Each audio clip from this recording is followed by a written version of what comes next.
السلام علیکم ورحمۃ اللہ وبرکاتہ۔ آج کا موضوع نصیحت۔ گھر میں کھانا بنانے والی خواتین کے لیے نصیحت۔ آج گھروں میں کھانا بنانے والے خواتین سے مخاطب ہوں کہ آپ بہنیں جو کھانا بناتی ہیں وہ آپ کے گھر والوں کے جسموں میں جاتا ہے اور یہی ان کے جسموں کی غذا بنتا ہے، اور آپ کے بنائے ہوئے کھانے کے گھر کے لوگوں پر بے حد منفی یا مثبت اثرات مرتب ہوتے ہیں۔ اب یہ آپ کے کھانا بنانے والے طریقے پر منحصر کرتا ہے۔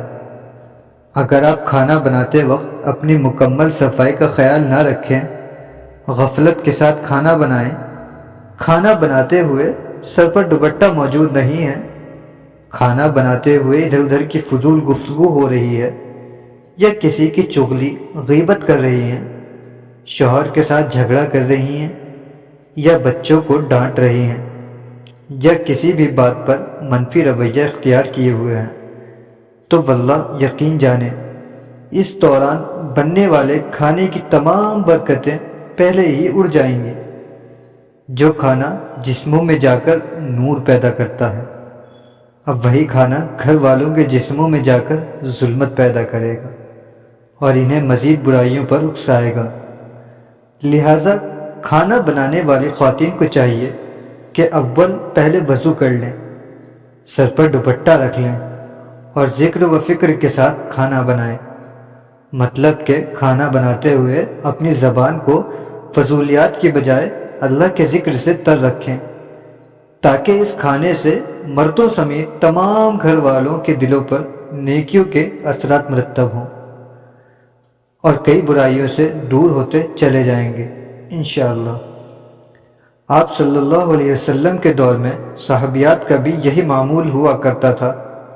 جب وہ کھانا بنانے جاتی پہلے وضو کرتی، پھر آگے قدم بڑھاتی اور کھانا بناتے ہوئے اپنی زبانوں کو اللہ کے ذکر میں مشغول رکھتی۔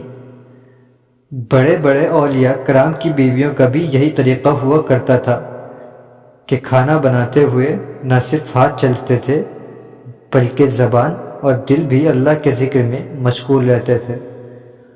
عورت کے ان اعمال سے کھانے میں برکت پیدا ہوتی ہے، کھانے میں نور آ جاتا ہے، اور میں مکمل یقین کے ساتھ آپ کو کہتا ہوں کہ بچوں کو آپ باوضو کھانا کھلائیں تو بچوں کے اندر آپ کے اطاعت و فرما برداری کا جوش و جذبہ پیدا ہوگا۔ یہی کھانا آپ باوضو شوہر کو کھلائیں تو رب تعالیٰ کے ذکر کی برکت سے شوہر کے دل میں آپ کے لیے پیار و محبت میں اضافہ ہوگا۔ السلام علیکم ورحمۃ اللہ وبرکاتہ۔